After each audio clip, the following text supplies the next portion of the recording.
Before Tiananmen Square, a 16-wheeled special transport vehicle slowly rolled past, its massive cylinder housing a strategic weapon that immediately prompted urgent assessments from military experts worldwide, the DF-61 intercontinental ballistic missile. When the DF-61 made its debut at the September 3, 2025 military parade, its massive frame dominating Chang'an Avenue, military observers worldwide shared a pressing question. How does this latest flagship addition to China's strategic nuclear arsenal position itself on the global stage of intercontinental missiles? To understand the DF-61's standing, we must begin with its predecessor, the DF-41. In truth, even without the DF-61, China's DF-41 already stands as the undisputed leader in land-based solid-fuel ICBMs. America's current mainstay land-based ICBM, the Minuteman III, is a Cold War-era relic that has served for nearly half a century. Not only does it lack mobile launch capabilities, relying solely on silos,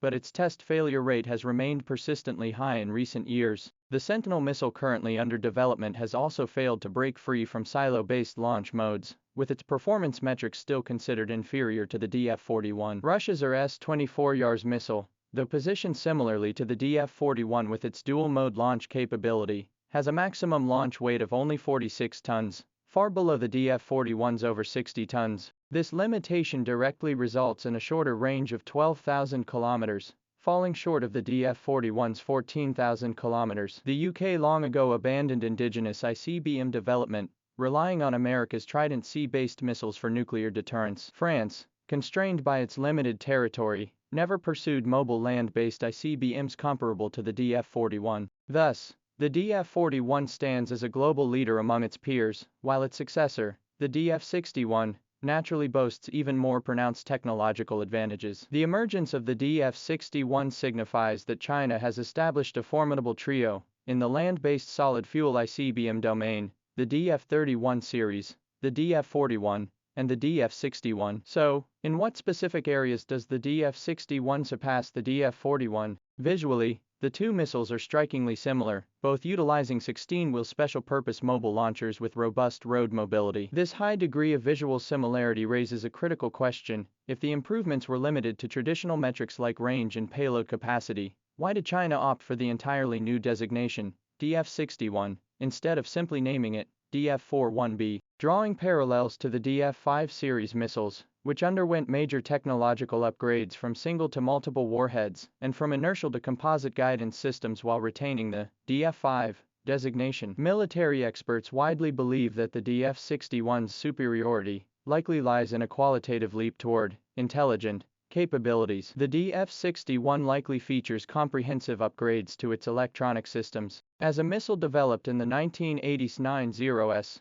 the DF-41's electronic technology is relatively outdated. Leveraging the advantages of later development, the DF-61 achieves significant improvements in precision and launch readiness time. Analysis suggests the DF-41's circular error probability, CEP, is approximately 100 meters, while the DF-61 may reduce this to 20-30 meters. Regarding launch readiness time, the DF-41 requires a minimum of about 5 minutes, whereas the more intelligent DF-61 could potentially shorten this to under 10 minutes, greatly enhancing its rapid response capability in complex battlefield environments. Beyond its intelligent upgrades, the DF-61 boasts top-tier fundamental performance metrics. Equipped with a 3-stage solid-fuel rocket motor, its baseline variant achieves a range of over 14,000 kilometers, enabling global coverage from Chinese territory. Its terminal velocity reaches 27 Mach, approximately 33,000 kilometers per hour, equivalent to 27 times the speed of sound, far exceeding the reaction limits of existing air defense systems. In terms of strike capability, the DF-61 can carry 6-10 independently targetable reentry vehicles, MIRVs, each capable of independently targeting different objectives. This creates a saturation strike effect against enemy missile defense systems, forcing them into a defend 10, hit 1 dilemma. These warheads are also equipped with active electronic countermeasure devices and inflatable decoys, releasing multiple sets of false targets during flight to further reduce the probability of interception. The Dongfeng-61, as a solid-fuel missile, holds significant advantages over traditional liquid-fuel missiles. The greatest strength of solid-fuel missiles lies in their rapid response capability. Since the fuel is pre-loaded in solid form within the missile, no pre-launch fueling is required. This enables launch within minutes of receiving orders, drastically reducing reaction time. Solid fuel missiles like the US Minuteman III, Russia's Yars, and China's DF-61 typically have response times under 10 minutes, compared to liquid fuel missiles requiring tens of minutes or even hours of pre-launch preparation. The rapid response capability of solid fuel missiles greatly enhances their survivability and the credibility of nuclear deterrence. This is crucial for ensuring second strike capability, as only missiles capable of rapid response can execute an effective nuclear counterattack after surviving an initial nuclear strike. Additionally, solid fuel missiles feature simpler structures, smaller dimensions, and reduced support equipment, making them easier to maintain. These characteristics enable the DF-61 to operate from medium range. The unveiling of the DF-61 represents not merely the introduction of a new weapon system, but carries profound strategic significance. Together with the upgraded DF-5C liquid-fueled intercontinental strategic nuclear missile, the DF-260 missile, the sea-based JL-3 submarine-launched ballistic missile, and the air-launched JL-1 long-range missile, it forms China's more multidimensional nuclear deterrence and conventional strike system. Notably, the DF-61, alongside the JL-3 and JL-1,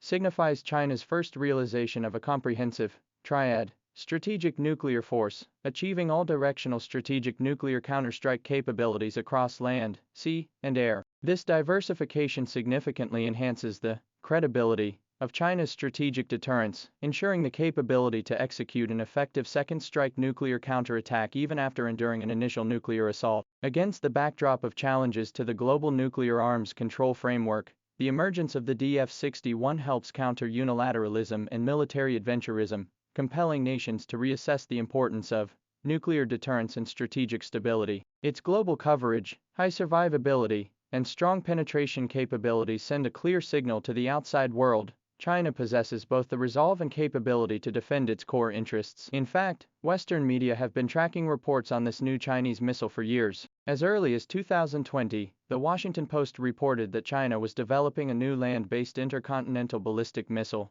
identifying it as the successor to the DF-41. At the time, Western media offered conflicting names for the missile, with some calling it the DF-51 and others labeling it the DF-45. Leading the pack, The Washington Post predicted that this new missile could significantly increase its payload capacity while maintaining a range comparable to the DF-41. They estimated the DF-41's maximum launch weight at over 60 tons with a warhead payload of approximately 1.6 tons, while the DF-51 could reach a maximum launch weight of 112 tons with a warhead payload of around 3.6 tons. However, judging from the actual missile displayed in the parade, the DF-61 appears visually similar to the DF-41, with likely comparable maximum launch weights and payloads. This further supports the assessment that its advanced features primarily lie in its electronic systems and intelligence capabilities. The Guardian speculates the DF-61's range is approximately 12,000 kilometers, while the U.S. think tank XIS estimates its range at 12,000 to 15,000 kilometers. Regardless of the exact figures,